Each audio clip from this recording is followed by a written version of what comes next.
ओम शांति। पुनः स्वागत है आपका बाप दादा की मदद की मीठी यादें कार्यक्रम में। पिछली बार की तरह इस बार भी बाप दादा के मदद के कुछ प्रैक्टिकल अनुभव आपके समक्ष हम लेकर के आ रहे हैं और हमारे बीच में एक बार फिर से मैं स्वागत करना चाहूँगी आदरणीय बृजमोहन भाई साहब का, जो कि संस्था के एडिशनल सेक्रेटरी जनरल हैं। और जैसे कि हमने लास्ट टाइम भी सुना था किस तरह से बाप दादा की मदद से जो बाप दादा के डायरेक्शंस दिए हुए थे कि ब्रह्मा बाबा का या संस्था का एक पोस्टेज स्टैम्प निकले जिसमें निराकार परमात्मा की यादगार हो, वो परमात्मा की मदद से, बाबा की मदद से भाई साहब ने साकार किया। ऐसे ही कुछ अनोखी सेवाएं और कुछ अनोखी मदद के अनुभव हमारे बीच में आज पुनः शेयर करने के लिए भाई साहब पहुंच चुके हैं। ओम शांति भाई साहब। ओम शांति। भाई साहब, आपने कुछ दिन पहले जब दादी जी का स्मृति दिवस हम मना रहे थे तो आपने शेयर की थी एक बात कि दादी हुज्जत से, अधिकार से आपको वो सेवाएं बताती थी जो वैसे असंभव लगती थी। तो उसमें से आपने एक बात बताई थी कि जब ओम शांति भवन बन रहा था मधुबन में तो उस समय पे 150 टन सीमेंट की ज़रूरत थी। वो थोड़ा सा हमको बताएं कि ओम शांति भवन हम सभी वहाँ पे गए हुए हैं, तो वहाँ पे 150 टन की सीमेंट की ज़रूरत जो थी वो किस बारे में हुई, तो थोड़ा सा अगर आप उस बारे में बताएं। ऐसा है कि वास्तव में वो 150 टन नहीं था, 220 टन था। ओके। हमारे एक भाई हैं विनोद जैन, वो उनको उन्होंने ये काम दिया हुआ था क्योंकि हम जो भी काम करने वाले थे, पब्लिक में जाने वाले थे, दुनिया में लोगों से काम करवाने, हमारी एक टीम थी। कोई काम किसी को दे दिया जाता था, कोई किसी को। तो विनोद जैन भाई को दादी, वो दिल्ली में रहते थे, उनको दादी जी ने ये काम दिया कि आप ये सीमेंट लेना है। पर चांस क्या हुआ कि विनोद जैन भाई को यूएसए में जॉब मिल गया। तो वो मुझे बोले कि भाई साहब ये यूएसए में मुझे तो जाना, ये काम आप कर देना। इस तरह से ये मामला शुरू हुआ क्योंकि मैं भी दिल्ली में रहता था जी। उन्होंने मुझे एड्रेस बता दिया कि वहाँ पर जाके ये होता है। तो वो तो चले गए। अब मैंने पता किया तो दिल्ली में एक राजेंद्रा प्लेस है जिसको आपको याद होगा, आग भी लगी थी वहाँ। तो वहाँ पर सीमेंट कंट्रोलर ऑफ इंडिया का ऑफिस है एक फ्लोर पर। मैं वहाँ गया। अब बाबा की मदद देखी और कैसे मामला बनता है। वहाँ एक भाई जो सीमेंट कंट्रोलर है वो बैठे थे और किसी से बात कर रहे थे। मैं दूसरी कुर्सी पर जाके बैठ गया। जब उनकी बात पूरी हुई तो वो बोले, कहिए क्या काम है।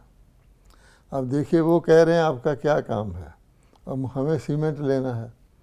मेरे दिमाग में पता नहीं बाबा ने कैसे डाला, मैंने पूछा आप किस शहर के रहने वाले हैं। नॉर्मली तो व्यक्ति ऐसी बात नहीं करता। तो उन्होंने कहा मैं अमृतसर का रहने वाला हूँ और मैं भी अमृतसर का रहने वाला हूँ, मेरा जन्म स्थान अमृतसर है। अच्छा, यहाँ तक तो ठीक है। फिर मैंने पूछा आप किस स्कूल में पढ़ते थे। आप सोच सकते हैं कि क्या कभी ऐसा पूछेगा कोई? नहीं। उसने मेरा ही स्कूल बताया। प्राइमरी स्कूल में हाई स्कूल था जिसमें वहाँ पढ़ते थे, पीबीएन हाई स्कूल। अच्छा, दो बातें हो गई। अब कल मैंने आपको स्टैम्प का बताया था कि बाबा ने कैसे वो मेजर मोहिनी को जोड़ा है, कहाँ कहाँ बना, पहले वो रिजेक्ट हो, इसी प्रकार से। तो जो ऐसे लगा कि जैसे हम पुराने वाकफ़ हैं। फिर मैंने उसकी क्लास पूछी तो मेरी क्लास से एक क्लास आगे था वो, यानी हम क्लास फेलो नहीं थे। फिर हमने हमारे स्कूल में एक सरदार जी टीचर थे, उनका नाम था सोडी, और उनके यहाँ यहाँ दाढ़ी थी, ऐसे होता है। हम सारे लड़के उसको कुक्कड़ सोडी कह के छेड़ा करते थे। तो मैंने कहा आपको याद है हमारे स्कूल में कुक्कड़ सोडी था? कहता हाँ। फिर हमारे स्कूल का जो बैंड था वो फर्स्ट आया करता था सारे स्कूल में। तो मैंने कहा अब हमारा बैंड फर्स्ट आता था। उसने कहा ऐसे हो गया जैसे हम समझिए कि पुरानी यादों में खो गए और एकदम जैसे फ्रेंडली हो गए एक सेकंड में। अब आप सोचिए ये कैसे हुआ, नॉर्मली तो नहीं है। जी। अच्छा, फिर उसने मुझे पूछा कि क्या काम है, तो मैंने कहा जी मैं ब्रह्मा कुमारी से कनेक्टेड हूँ और 220 टन हमें सीमेंट चाहिए। 220 टन सोच के वो पहले तो हैरान हुआ, कहता आपने क्या बनाना है। तो फिर मैंने बताया कि हमारा हेडक्वार्टर है माउंट आबू में, वहाँ पर एक किचन कॉम्प्लेक्स है। वो किचन कॉम्प्लेक्स बड़ा छोटा था, तो हमने किचन कॉम्प्लेक्स को बड़े करना है क्योंकि आगे सेवाएं बढ़ रही हैं।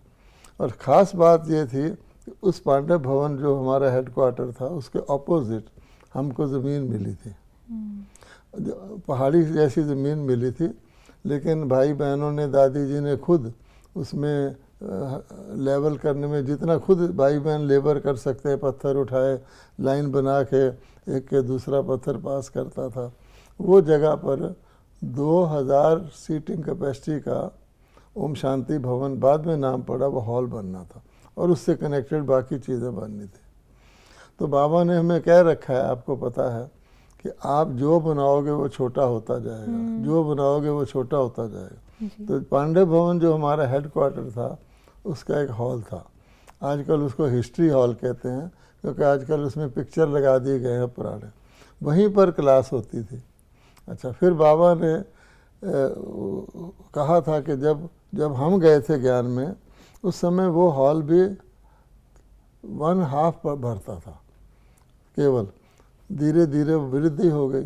तो बाबा ने ज़मीन भी दिला दी बिल्कुल सामने, और ये 2000 कैपेसिटी का हॉल बनना था। अब तो बन गया है, अगर इर्द गिर्द कुर्सियाँ लगाए तो 3000 का हॉल है। उस समय ऐसी इसी की आवश्यकता थी। उसके बाद तो आपको पता है नीचे शांति वन में 25,000 का हॉल है। लेकिन उस बाबा ने कहा था जितना आप करते जाओगे बढ़ता जाएगा। अच्छा, मैंने उसे कहा कि भाई साहब एक बड़ा हॉल बनना है, उसके साथ अलाइड फैसिलिटीज़ बननी है और ये है। तो कहता है जी उस समय जनता गवर्नमेंट का राज था, तो उसने कहा हमारे मिनिस्टर ने तो कह रखा है कि केवल मिलिट्री को, CPWD को, वो भी खास पुल वगैरह बनाते हैं, कलवर्ट्स बनाते हैं, इनको प्रायोरिटी देनी है। बाकी सबको जैसे गवर्नमेंट का असूल है उसके अनुसार करना। गवर्नमेंट का असूल क्या था, वो हर स्टेट में कोटा देते थे। और राजस्थान गवर्नमेंट जहाँ हमारा हेडक्वार्टर है, उनका उस वक़्त ये था कि राशन कार्ड पर 3 महीने में 20 बोरी सीमेंट देना है, चाहे वो कोई भी हो, संस्था हो, कोई भी हो। तो हमको वो तो कुछ भी नहीं था, 20 बोरी का 1 टन होता है। अच्छा, तो मैंने बताया तो कहता है, सोच में पड़ गया, कहता है ये तो, फिर बोला ठहरिए। संजय गांधी उस वक़्त थे।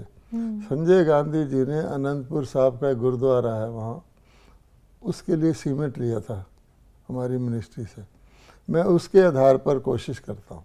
अब आप सोचिए, इतना वो इंटरेस्टेड हो गया, इतना उसने कंसर्न दिखाया, ढूंढा, सोचा कि संजय गांधी जी तो गवर्नमेंट ही थे एक तरह से, उनकी सरकार थी। अच्छा, तो कहता मैं दूंगा।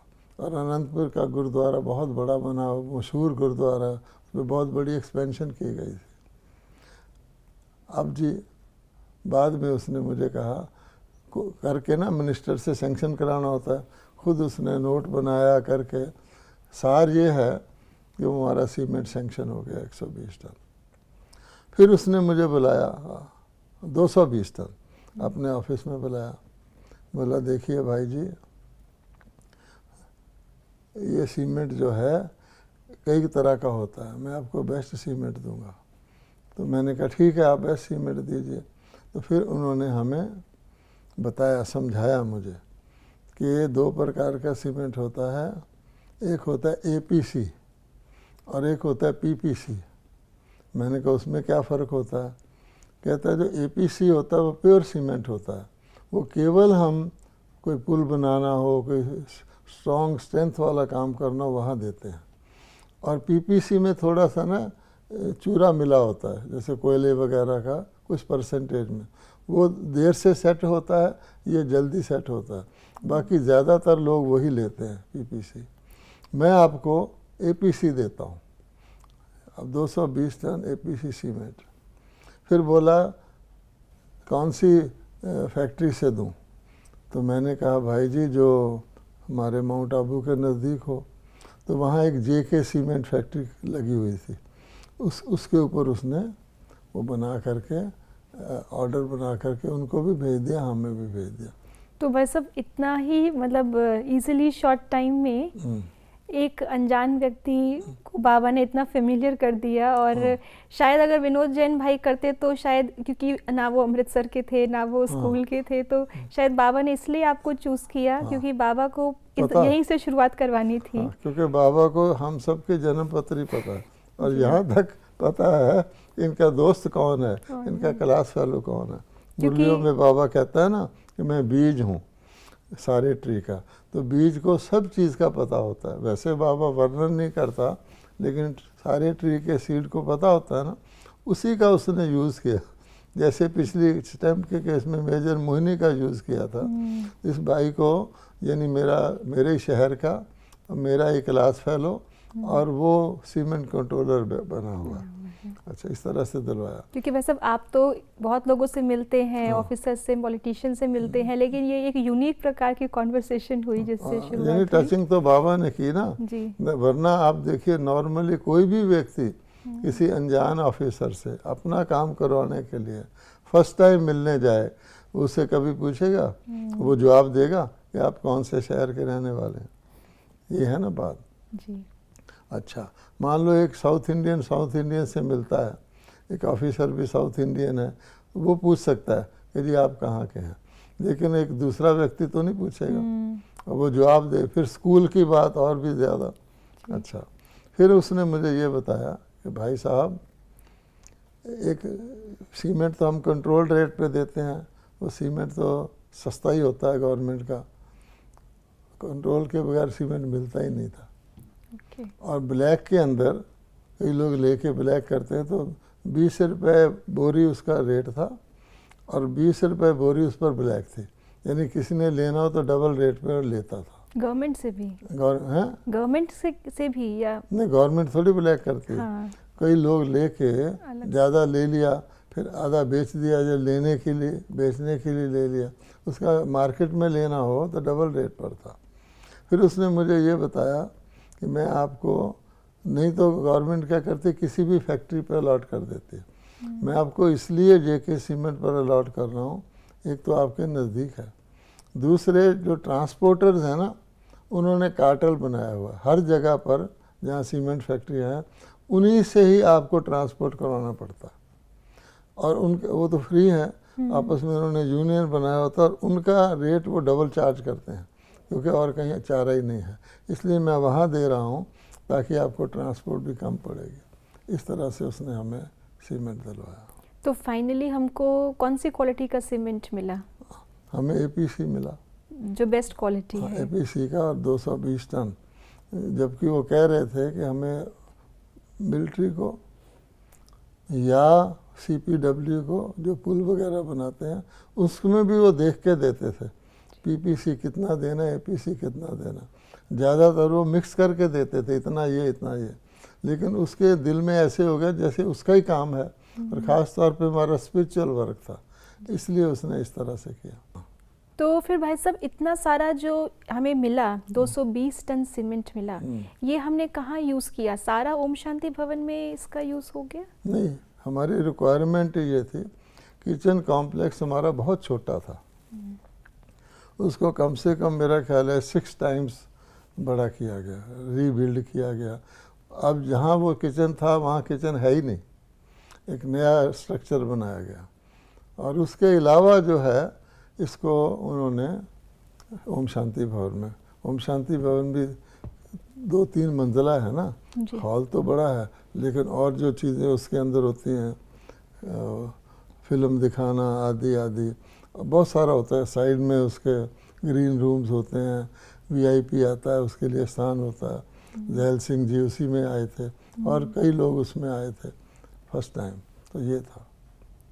तो भाई साहब जो इस समय इतना सहयोगी बने वो सीमेंट कंट्रोलर, तो उनको फिर बाद में बाबा का परिचय भी मिला, वो ज्ञान में चले या? ऐसा है कि बाबा कहते हैं ऐसी आत्माएं सहयोगी आत्माएं होती हैं। दादी प्रकाशमणि जी को भी, जब दादी प्रकाशमणि जी दिल्ली आई थी, मैं उनके घर लेके गया था और दादी जी खुशी से गई क्योंकि इतना बड़ा काम उस भाई ने किया था। और ना सिर्फ उन्होंने ओम शांति भवन के लिए सीमेंट दिया था, बाद में भी हमारा दिल्ली का रजौरी गार्डन कितना बड़ा स्थान है जी। जिसको बाबा ने कहा था कि स्वस्तिका के रूप में बनाओ, और वो दिल्ली के मेन रोड पर है, सबसे बड़ा मेरा ख्याल जगह दिल्ली में उसी की है। तो वहाँ भी सारा सीमेंट इन्होंने सप्लाई किया था। और उसके बाद श्री फोर्ट सेंटर बना जो दिल्ली के बेस्ट एरिया में है, वहाँ का भी सारा सीमेंट सप्लाई किया। श्री फोर्ट सेंटर बनते बनते सीमेंट डीकंट्रोल हो गया, तब उनका सीमेंट देना बंद हुआ क्योंकि सारा सीमेंट मार्केट में मिलने लगा। तो इतने वो स्नेही हो गए थे। तो दादी जी भी उनके घर गई थी। और जब आपने प्रश्न पूछा तो उनको कोई भी कहता था कि माउंट आबू चलो, कहते थे देखिए मुझे तो प्लग से मतलब है, पावर हाउस कहीं भी हो। कहता है ब्रिजमोहन भाई मेरा प्लग है, मैं इससे मिलता हूँ, ये अच्छा काम कर रहा है, जो अपनी सेवाएं सुनाते रहता है, लेकिन बस मैं प्लग तक ही रहूँगा। बाकी दादी जी मिले, मतलब माउंट आबू भी नहीं हो गया, लेकिन वो इतना बाबा का काम इतना उसने कर दिया। फिर उसका शरीर छूटा, मैं उसके उस पर भी गया, वो अलग बात है। तो इससे हमें कितनी सेविंग हुई भाई साहब, जो हमको डायरेक्टली मिला उससे हमारी यज्ञ की क्या सेविंग हुई? अब देखिए मैं एक बात और बता दूं, किसी का काम हो जाता है उसके बाद वो व्यक्ति उससे कनेक्शन नहीं रखता आज की दुनिया में, लेकिन बाद में भी सीमेंट का काम पूरा हो गया, डीकंट्रोल हो गया, बाद में भी हम उससे मिलते रहे। और क्यों मिलते रहे कि हमको ये ज्ञान है कि अगले कल्प फिर ये आत्मा सहयोगी बनेगी, और इसलिए उसके साथ भी तोड़ निभाना है, तभी वो अगले कल्प उसके अंदर वो संस्कार जागेंगे। हम तो जानेंगे तो कुछ नहीं, ना उसको पता ना हमको, लेकिन वो जो संस्कार बना हुआ है वो किस आधार से बना हुआ है। इसलिए नहीं कि हम स्कूल में पढ़े थे, उसको बाद में भी यज्ञ से कितना उसको स्नेह मिलता रहा, कनेक्शन रहा, उसका कनेक्शन होता है। ये चीज़ हम लोग ध्यान रखते हैं। अगर आज की रेट में देखें तो आज जो पीपीसी है वो 365 रुपये का एक बैग आता है, और जो एपीसी है वो 395 के करीब एक बैग आता है।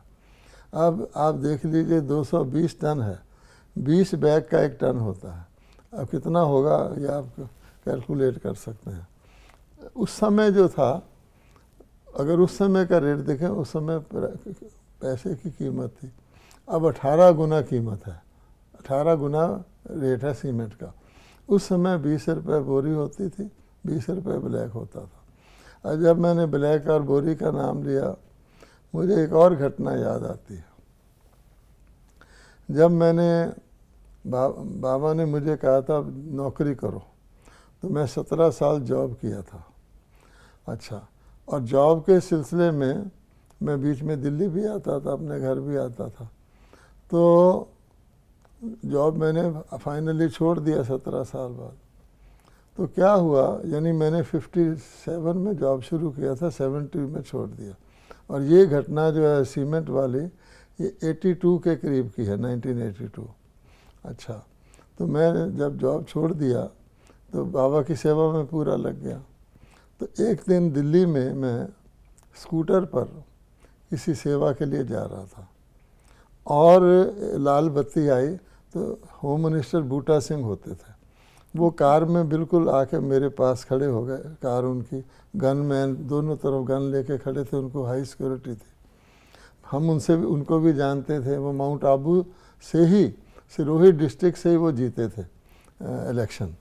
अच्छा, तो अचानक मेरे मन में ख्याल आया, देखो हम बाबा के बच्चे हैं और स्कूटर पर जा रहे हैं, ये गवर्नमेंट का व्यक्ति है, ये कार ऐसे ही। ये नहीं, यद्यपि मेरे पास अपनी कार थी जो मैंने बेच दी थी, खुद बेच दी थी।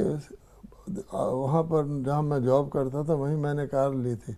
फिर मैंने सोचा बीके को कार क्या करनी है, तो ऐसे ख्याल आया। फिर दूसरा ख्याल ये आया, मैंने नौकरी छोड़ दी।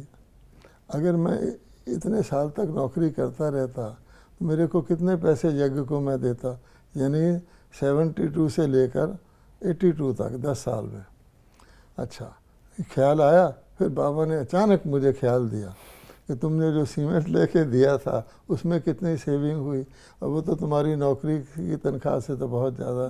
तो मुझे तसल्ली हो गई, क्योंकि व्यक्ति का माइंड होता है ना, माइंड बड़ा डेलिकेट चीज़ है, कहीं भी पहुंच जाता है। तो मुझे उस वक़्त ये याद आया, अरे देखो उसकी सेविंग कितनी थी, तो ये जो तुमने नौकरी की इसमें कितना कर लेते, ये आया था।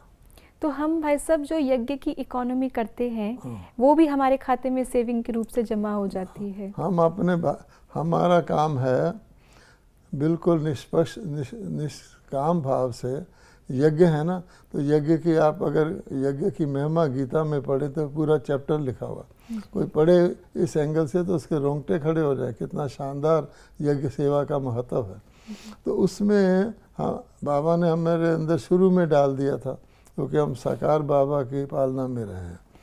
तो सेवा करते जाओ, जमा बाद का तो और बात है। उस वक़्त ही आपको जब कोई यज्ञ की सेवा आप करते हो, इतनी ज़बरदस्त आपको खुशी होती है, आपके पाँव धरती पर नहीं लगते। आगे का जमा तो नेचुरली होना ही है, लेकिन हम इस भाव से नहीं करते। बस यज्ञ की सेवा है, क्योंकि यज्ञ का जो भवन बना, हॉल तो दुनिया में बहुत हैं, बड़े बड़े हॉल हैं, लेकिन यज्ञ का हॉल बनना अर्थात उसके अंदर जो लोग आएंगे उनका जीवन बदलेगा। तो वो कितने लोग आएंगे, हॉल एक बारी बन जाए। आज तक भी ओम शांति भवन है ना, आज तक भी वहाँ प्रोग्राम होते हैं, विदेशी लोग आए, कितना हज़ारों लोग आए, लाखों लोग आए। तो वो जो सेवा है ना, हमने तो खाली सीमेंट के लिए बाबा ने निमित्त बनाया, वो भी खुद ही दिलवाया, उसमें हमें खुशी होती है कि बाबा अपने बच्चों को काम खुद करता है, करण करावन आ रहा है, और यश जो है बच्चों को दिलाता है। ये नॉर्मली हम किसी को मेंशन, ये तो सीरीज़ आपने बनाई है कि भाई इसमें बताओ भाई बहनों के इंटरेस्ट के लिए, इंटरेस्टिंग घटनाएं हैं, रोचक बात है, इसलिए हम बता रहे हैं। तो भाई साहब उसकी तो सेवा हुई उस आत्मा की जो उस समय सीमेंट कंट्रोलर था। कहीं ना कहीं अगले कल्प के लिए वो आत्मा द्वापर युग से उसके अंदर वो परमात्मा के प्रति प्यार के संस्कार भी आ गए, भक्ति वाले संस्कार भी उसमें आ गए।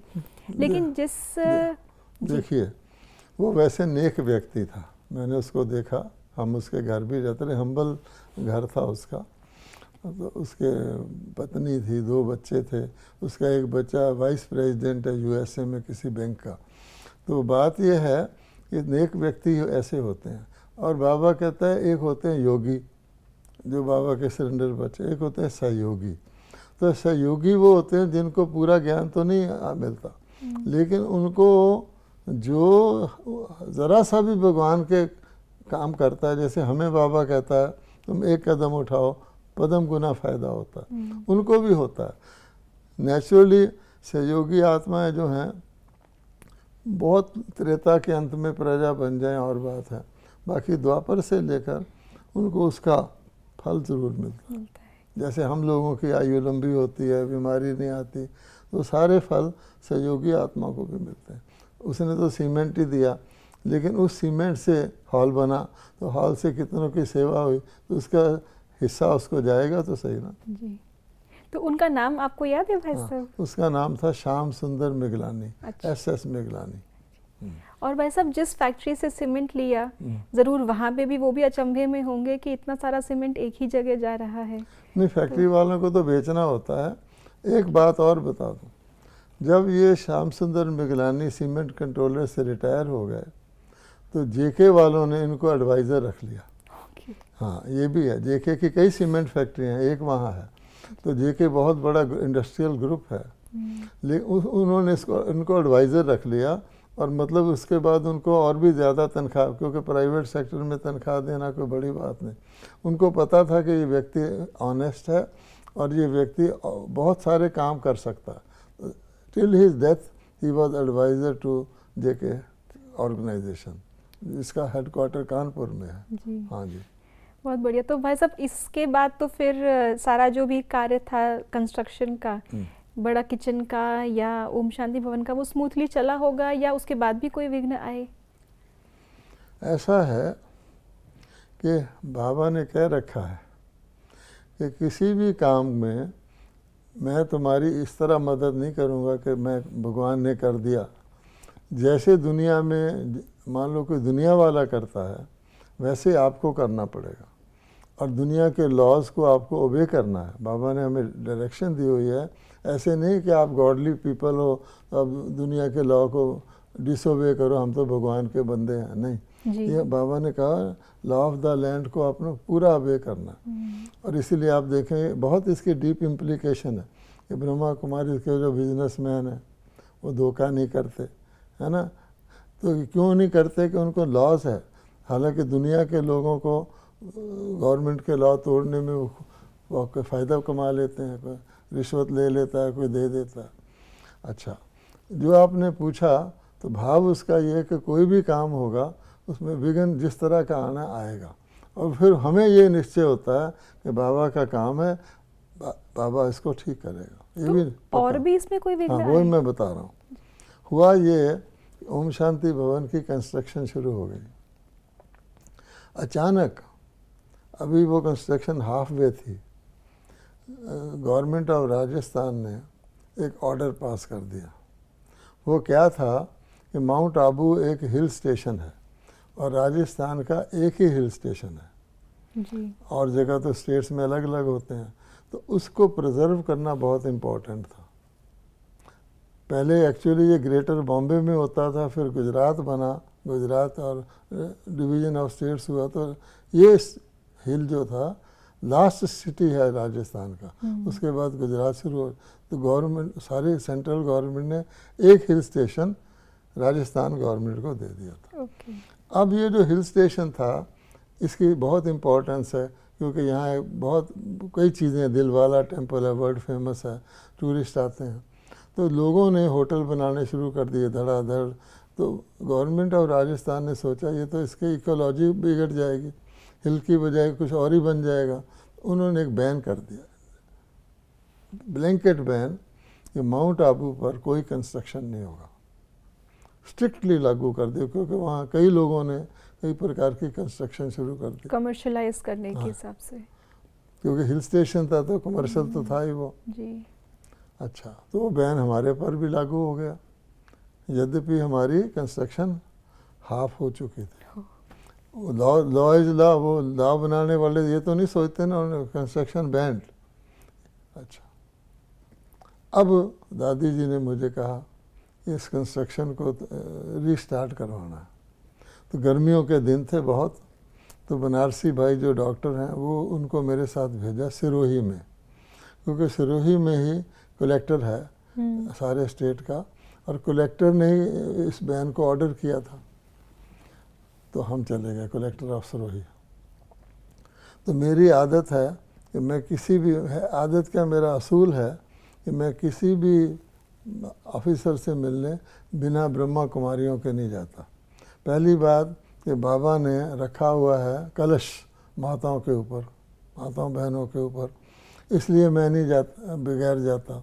दूसरे, बाबा ने कुछ सोच के ही रखा, मैं ब्रह्मा कुमारी तो नहीं हूँ ना, ब्रह्मा कुमार हूँ, ऑर्गेनाइजेशन कहलाती है ब्रह्मा कुमारी, तो हम जाते हैं तो दूसरा भी सोचता है। तो मैंने सिरोही की सिस्टर इंचार्ज थी शारदा बहन, उनको साथ ले लिया, तो हम गए। तो कलेक्टर साहब ने हमें देखा, बात की, मैं माउंट आबू वहाँ से आया हूँ। बोले सिरोही डिस्ट्रिक्ट में आपके कितने सेंटर हैं? अब मुझे तो पता नहीं। तो शारदा बहन थी, मैंने कहा देखिए ये बहन जी यहाँ की इंचार्ज हैं, ये आपको बताएंगे। उन्होंने बताया कि छोटे छोटे कस्बों में भी हैं, ऐसे नहीं कि बड़े बड़े शहरों में। उन्होंने सेंटर बताया, माउंट आबू भी सिरोही में पड़ता। अच्छा, फिर उन्होंने मुझे कहा, बोले कि आपकी संस्था गरीबों की क्या सेवा करती है, इतनी बड़ी संस्था है आपकी, गरीबों की क्या सेवा करती है। तो मैंने कहा जी कि बड़ी तो है, सारे इंडिया में इसके सेंटर हैं, लेकिन बड़ी गरीबों की क्या सेवा करती है। अच्छा, मैंने कहा ठीक है। तो मैंने अपनी जेब से रुमाल निकाला। मैंने कहा ये रुमाल है ना, 5 रुपए का तो होगा उन दिनों में। मैंने कहा हिंदुस्तान में कितने गरीब हैं बताइए। अच्छा, 40 करोड़ तो होंगे। अगर हम उनको वन टाइम रुमाल दें 40 करोड़ को, तो कितना हो गया, 200 करोड़ हो गया। और एक टाइम उनको रुमाल मिलेगा, कोई ज़्यादा चीज़ नहीं। आपके ख्याल में या ब्रह्मा कुमारी के पास 200 करोड़ है? उसको मैंने कहा हम गरीबों की सेवा करते हैं, लेकिन उसको आप अप्रिशिएट कर सकते हैं क्योंकि आप कलेक्टर हैं। मैंने कहा देखिए, जो अमीर लोग हैं, जिनके पास धन है, हैव्स हैं, ये गरीब लोग हैव नॉट्स हैं, हम उनको मोटिवेट करते हैं कि लोभ ना करो और तुम जो है अपनी आत्मा के लिए जियो, ना कि बॉडी के लिए और लग्जरी के लिए। तो उस हिसाब से हम गरीबों को हेल्प करते हैं कि अमीर जो हैं उनको ट्रांसफ़र करें पैसा, अपना धन उनको भी शेयर करें। ये बड़ी डीप बात है। अगर आप इसको देखेंगे तो ये 200 करोड़ क्या चीज़ है। कितने अमीर हैं जो हमारी संस्था में आते हैं और आगे भी आएंगे। अच्छा, उसको थोड़ा सा अच्छा लगा। फिर उसने कहा मेरी पत्नी दिल्ली में कॉलेज में पढ़ाती है, यूनिवर्सिटी में। मैंने कहा अच्छी बात है। थोड़ा अपने आप बोल के फ्रेंडली हुआ थोड़ा। अच्छा, फिर मैंने उसको भाई को मैंने कहा आप हमें तो कह रहे हैं कि आप गरीबों के लिए क्या करते हैं, हाँ? आप तो गवर्नमेंट हैं। तो मैंने कहा कि आपका नाम कलेक्टर क्यों है, डिस्ट्रीब्यूटर क्यों नहीं है। जोर से हंसा। सही बात है वैसे। नॉर्मली व्यक्ति नहीं कहता, पर जब उस थोड़ा बोला ना मेरी पत्नी भी दिल्ली में है आदि आदि, तो मैंने कहा एक मैं बात कहता हूँ, आपका नाम कलेक्टर क्यों है। तो क्या इकट्ठा ही करते हैं ना, आपका नाम तो डिस्ट्रीब्यूटर होना, आप हमें कह रहे हैं आप डिस्ट्रीब्यूटर हो। तो बहुत ज़ोर से हंसा। खैर, हमने कहा देखिए मेन बात यह है कि हमारी कंस्ट्रक्शन इन प्रोग्रेस है। ये वैन जो है आपका, ये नई कंस्ट्रक्शन के लिए तो है। चलो किसी ने ज़रा सी दीवार बनाई है उसको भी रोक सकते हैं। हमारा तो ह्यूज प्रोजेक्ट है और इसमें आधा बन चुका है, तो आप प्लीज़ इसको सैंक्शन कर दीजिए। तो उसने लिख दिया, लेकिन क्योंकि इनका काफ़ी बन चुका है इसलिए इन पर ये बैन लागू नहीं होता। इस प्रकार से समझिए कि ये काम हुआ। इसमें भी बाबा ने मदद की। तो बाबा की मदद उस आत्मा को भी टच कराया और ज्ञान की शक्ति बाबा ने उस आप में भरी है, और उस समय वही बात उसको कहना जो उसको टच हो जाए। एक तो क्या है कि उसके प्रश्नों के उत्तर वो जानना चाहता था सरोई में, क्योंकि वहाँ का कलेक्टर था कि ब्रह्मा कुमारी क्या कर रही हैं। दूसरा उसका डायरेक्ट क्वेश्चन था कि गरीबी जो है, इतनी बड़ी संस्था है आपकी, क्योंकि ये लोग ये अप्रिशिएट नहीं दुनिया वाले करते कि ये चैरिटेबल ऑर्गेनाइजेशन है और ये किसी से चंदा भी नहीं लेती, और अपने ही जो मेंबर्स हैं वो इसमें उनको पता है कि बड़ा अच्छा काम है। वो अपनी बुरी आदतें या फालतू खर्चा, फजूल खर्ची, ऑस्टेंसेशन को दूर करके वो लोग अपना ज़रा पैसा जोड़ के इस संस्था को चलाते हैं। और क्योंकि हेड क्वार्टर है तो हेड क्वार्टर में सारे सेंटर थोड़ा थोड़ा कंट्रीब्यूट करते हैं। हेड क्वार्टर तो कमाई नहीं करता ना, और हेड क्वार्टर सर्विसेज देता है, वहाँ से टीचर्स भेजता है, सेलिब्रेशन देता है, तो वो उसको नहीं समझते। पूल बड़े अमाउंट, बड़ी संस्था के बड़े बजट को देखकर वो सोचते हैं कि ये है। फिर वो गरीब किसको कहते हैं और गरीबी क्या होती है। ब्रह्मा कुमारी तो कहती हैं करैक्टर की गरीबी गरीबी है। अगर आप किसी व्यक्ति को चैतन्य सुचेत कर दें, जैसे हम लोग हैं, कभी सादगी से रहना, तुमको ये बाहर की चीज़ें, तुम हीरे पहन लो, बड़े बड़े कपड़े, इससे तुम्हें शांति नहीं मिलने वाली है। केवल तुमको आत्मा को एलिवेट करना है। तो आत्मा की हम पढ़ाई करवाते हैं जिसमें आपको सिंप्लिसिटी, फर्स्ट सिंप्लिसिटी जो है, एक सादगी और एक स्वच्छता है ना, और एक सच्चाई। तो स्वच्छता कहा जाता है नेक्स्ट टू गॉड है, cleanliness is next to godliness. तो हम लोग सादा भी रहते हैं, स्वच्छ भी रहते हैं, वो चीज़ें और समाज को सिखाते हैं। अब जितने हमारे स्टूडेंट्स हैं सारे के सारे लाखों की संख्या में उसको फॉलो करते हैं। तो वो इतनी डीप सेवा है ये, लोग मोटे रूप से देखते हैं इनके पास लाखों रुपया होगा, क्यों ना इनसे गरीबों के लिए ले लें। कई बार ऐसे होता आते हैं वो। तो जब भाई साहब उन्होंने उस चीज़ को अप्रूव कर दिया और फिर से शुरू हो गया, तो जिन लोगों का बैन किया था उन्होंने कोई ऑपोजिशन नहीं किया? नहीं, हमें नहीं पता actually, we have no knowledge, क्योंकि हमारा तो कंस्ट्रक्टेड था ना, है ना। मुझे ये पता भी नहीं है कि किसी ने क्या किया होगा। हमारा अपोजिशन तो नहीं करेंगे, वो यही करेंगे ना कि अपने लिए भी सेंक्शन करवा लें। आमतौर पे लोग यही करते हैं कि उनका किया है हमारा भी कर दो, लेकिन वो बैन हमारी तो हो चुका था ना, अपोजिशन क्यों करेंगे वो ये कहेंगे हमारा भी कर दीजिए, और वो कहेंगे नहीं इनका अलग सी केस है, तुम्हारा अलग है। और लोगों को अंदर से, क्योंकि ये सेवा वाली संस्था है ना, स्पिरिचुअल है, अंदर से हमदर्दी भी होती है, ये भी एक फैक्टर है। अंदर से वो सोचते हैं किसी और का काम करें ना करें, अंदर से वो सोचते हैं पुण्य हो जाएगा, वो फैक्टर भी काम करता है। और कहीं ना कहीं जो वहाँ के लोग हैं उन्होंने भी सुख लिया है सेवाओं का, बाबा से सुख लिया है, तो वो भी चाहेंगे कि ये चीज़ और आगे बढ़े। हाँ, नहीं कई बार ये ऐसे हो जाते हैं, जो ऑफिसर होता लोकल, ये तो कलेक्टर तो गवर्नमेंट चेंज करती रहती है ना, हर 3 साल बाद चेंज कर देती है, ताकि उसका वेस्टेड इंटरेस्ट ना हो जाए। गवर्नमेंट का काम है कि बड़े बड़े ऑफिसर्स को रोटेट करती है, सेवा भी होती रहे, लेकिन वो व्यक्ति वहाँ फंस ना जाए, इसलिए वो करती है, वो उनका लॉ अच्छा है।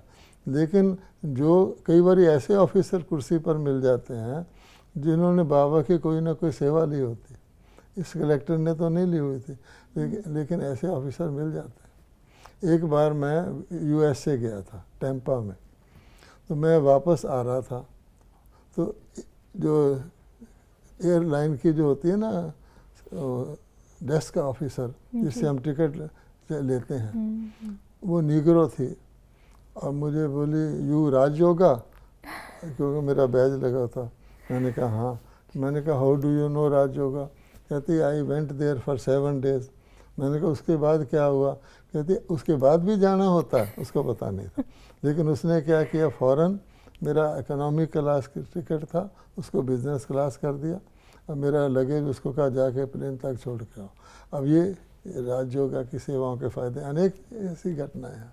तो ज़रूर भाई साहब, जैसे आपने बताया वो मिगलानी जी थे या ये कलेक्टर थे, तो अब जब ये जहाँ भी नेक्स्ट जाएंगे तो कहीं ना कहीं बाबा की सेवा का बीज पड़ गया है, तो वो वहाँ पे फलीभूत ज़रूर होगा। ये ज़रूर है, बहुत इनडायरेक्ट है कि कोई भी व्यक्ति इस यज्ञ के किसी भी काम में किसी प्रकार से सहयोगी हो जाए तो उसको ज़रूर लाभ होता, ऐसा है। तो आपको वैसे इस पूरे किस्से में बाप दादा की मदद जगह जगह पे है, लेकिन और थोड़ा सा अगर आप बताएं कि कई बार ऐसा होता है कि हमको बाबा मदद कर रहे होते हैं पर हम उस मदद को अप्रिशिएट नहीं करते कि ये बाबा ने कराया। हाँ, ये भी है।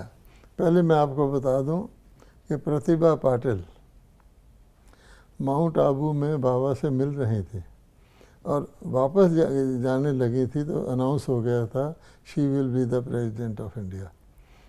ये आपको हम बता दें, जो आप कहते हैं कि नहीं, तो ऐसा होता है।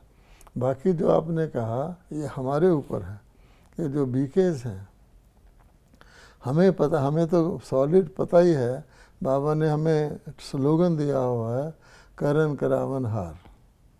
करने वाले हम हैं, करवाने वाला बाप है, हम निमित्त हैं। अच्छा, रिस्पॉन्सिबल है, निमित्त मैंने इंस्ट्रूमेंट भी हैं।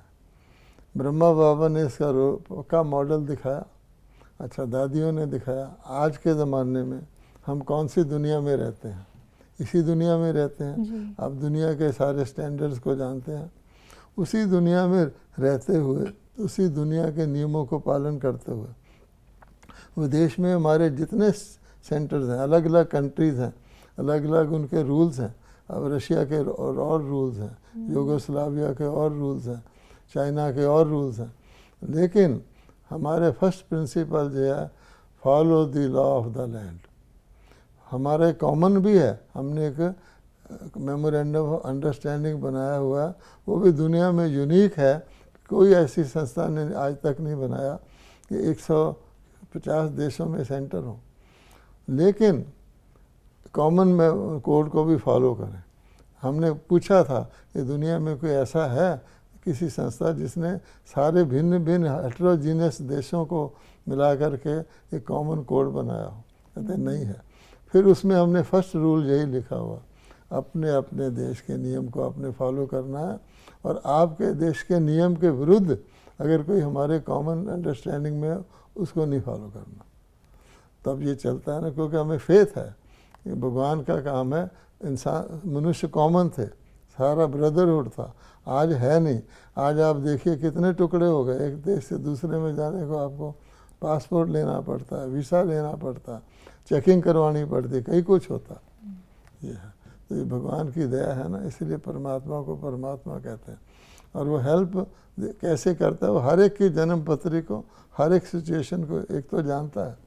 दूसरी बात यह है कि रिपीट हो रहा है, ये अनेक बार ये रोल हमारा रिपीट हुआ है। हमें भी बताता है, जब हमें बताता है हमें बड़ी खुशी होती है कि जो हम कर रहे हैं ये जो है अब नई बात नहीं है, ये तो बहुत बारी हुआ है और पक्का हुआ है, तभी तो हम उसके घूमकर यहाँ बैठे हैं। तो फिक्स ड्रामा को हम रिपीट कर रहे हैं। और ये भी खुशी होती होगी भाई साहब कि अगली बार भी, अगले कल्प में भी, हर कल्प में बाबा हमसे ये सेवा करवाएंगे। वो हमारे ध्यान में इतना आता नहीं है, पास्ट का ज़रूर आता है कि पिछले कल्प करवाई होगी और उसमें ये ऑब्स्टिकल आया होगा, तो ज़रूर ठीक होगा, क्योंकि सक्सेस तो बाद में मिलती है ना जी। तो सक्सेस के वक्त तो भूल जाते हैं हम क्या क्या हुआ था। तो भाई साहब इस पूरी चीज़ से मैंने जो अपने लिए सीखा कि कई बार हमारे मन में आता है ये सेवा तो मैं कर रही थी ना, तो इसको क्यों दे दिया। कई हमारे बाबा के बच्चे हैं जो ये कई बार होता है उनको, तो बाबा को पता है कि ये सेवा किस आत्मा से कैसे करानी है। आप देखिए ना किसको क्यों दे दिया। आज की ही जो हमारी हमने किस्सा सुनाया है, आपने खुद कहा कि विनोद जैन भाई शायद इसको ना कर पाता क्योंकि उसके तो सीमेंट कंट्रोलर जानता नहीं था। तो ड्रामा ने या बाबा ने कहो उसको और जगह जॉब लगवा दी, उसका अपना ट्रैक है, अब मुझे उसमें कहा कि तुम ये करो। अच्छा, ये तो ड्रामा में हुआ, वो खुशी खुशी चला गया क्योंकि उसको जॉब थी, अमेरिका में लग गई। अच्छा, और मैं बाबा ने कहा मुझे एक चांस मिल गया सेवा का। अगर जो आपने कहा अब ये कई ये कहते हैं कि मेरा काम उसको क्यों दे दिया, मैं कर रहा था, वो होता वही सीन वही है कि मेरा काम उसको क्यों दे दिया। विनोद जैन का काम मुझे मिल गया, लेकिन हमने क्योंकि सिचुएशन ऐसी थी, ना उसने कहा उसको क्यों दे दिया, मैंने कहा उससे क्यों छीन लिया। लेकिन जब ऐसी सिचुएशन सामने आती है, कोई सीनियर निमित्त बड़ा कहता है कि तुम इस सेंटर से उस सेंटर में चले जाओ, तो उस वक़्त वो ओवरऑल ये ड्रामा को भूल जाते हैं कि खेल है, वहाँ जाके शायद मेरी उन्नति होगी। और बाबा ने कह रखा है कि जो हो रहा है अच्छा आगे होगा उससे भी अच्छा, तो उसमें भी कल्याण है। चाहे मुझे उस वक़्त लगेगा कि सेट किए हुए सेंटर से मुझे एक नई जगह भेज दिया, लेकिन अब वो नई जगह में आप नया सेट करेंगे तो आपको उसका रिवार्ड मिलेगा। जो ऑलरेडी सेट है उसमें आपको क्या रिवार्ड मिलेगा, सेट हो चुका, अब आप बैठे हैं वहाँ पर। लेकिन उस वक्त बुद्धि में कईयों के नहीं आता, इसकी डेप्थ नहीं आती, वो भूल जाते हैं ये भगवान का काम है, और वो भूल जाते हैं भगवान ने हमें कितना हाई अपॉर्चुनिटी दी हुई है। भगवान का काम कोई झाड़ू भी लगा लेता है मंदिर में तो कितना खुश होता है। बड़े बड़े लोग मंदिर के बाहर बैठे जूते साफ कर रहे होते हैं, तो वो भावना से करते हैं, भक्ति से। हमें तो ज्ञान से बताया हुआ, इसलिए ऐसा सोचना वाले विचारों का पार्ट ही ऐसा। अगर आप उनको ये बात समझाएंगे शायद उनकी समझ में ना आए। तो भगवान रोज़ समझाता है, तो समझ में नहीं आती तो हमारे समझाने से क्या होगा। समझना चाहिए कि राजधानी में हर तरह के लोग होते हैं, all can not be alike, और हर एक का रोल स्पेशल होता है। अगर उसका रोल ये अप्रिशिएट कर लेना मेरा रोल स्पेशल है। मान लीजिए बहुत बड़ी मशीनरी है, मैं उसका एक स्क्रू हूँ, ठीक है, अच्छा मैं कहूँ हाय मैं तो स्क्रू हूँ, इतनी बड़ी बिल्डिंग है, अगर स्क्रू टाइट ना रहे, लूज हो जाए, सारी मशीनरी खड़ी हो जाती है। जी। इसलिए हमें ये सोचना चाहिए कभी नहीं कि भी मेरा रोल बहुत बढ़िया है, नहीं, मेरा रोल मेरे लिए बेस्ट है। अगर मुझे दूसरे रोल में डाल दोगे तो काम नहीं चलेगा। कई ये कहते हैं ना, हम बहुत देर से ज्ञान में आए, हे भगवान पहले क्यों नहीं बुला लिया।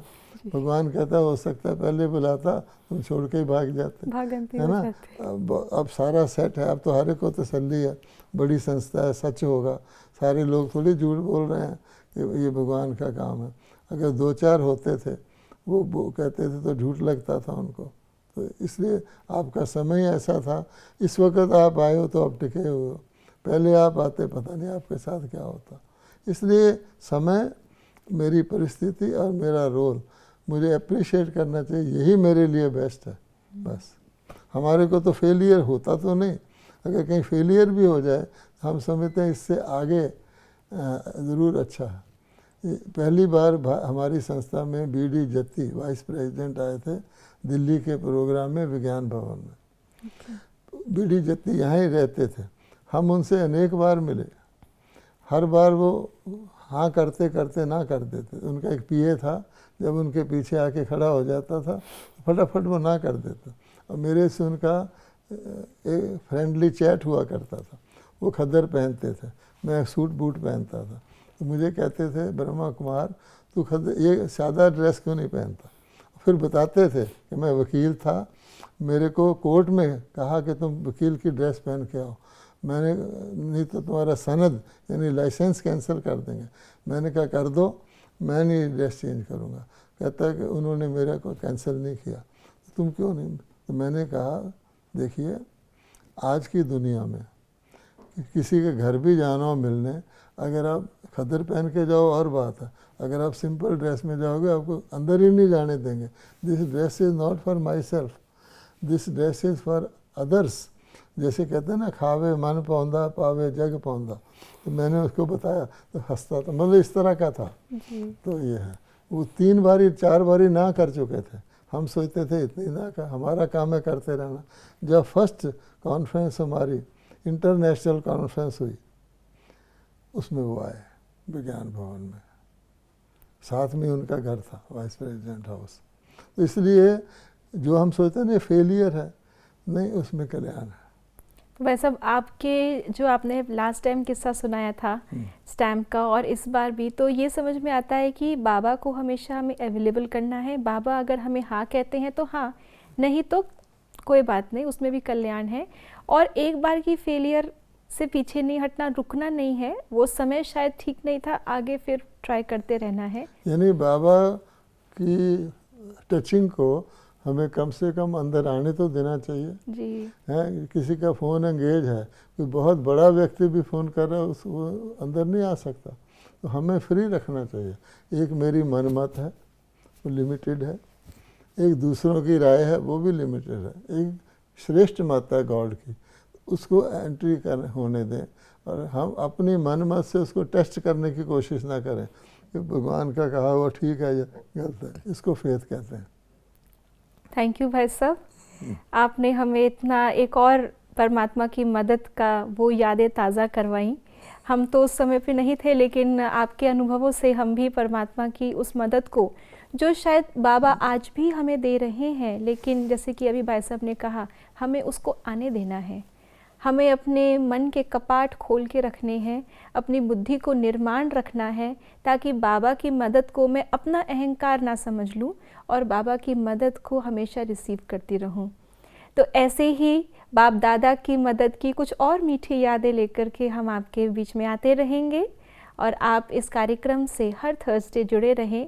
आदरणीय भाई साहब हमारे बीच में हर थर्सडे आकर के ऐसी ही कुछ यादें तरोताज़ा करेंगे। तब तक के लिए ओम शांति। थैंक यू भाई साहब। ओम शांति।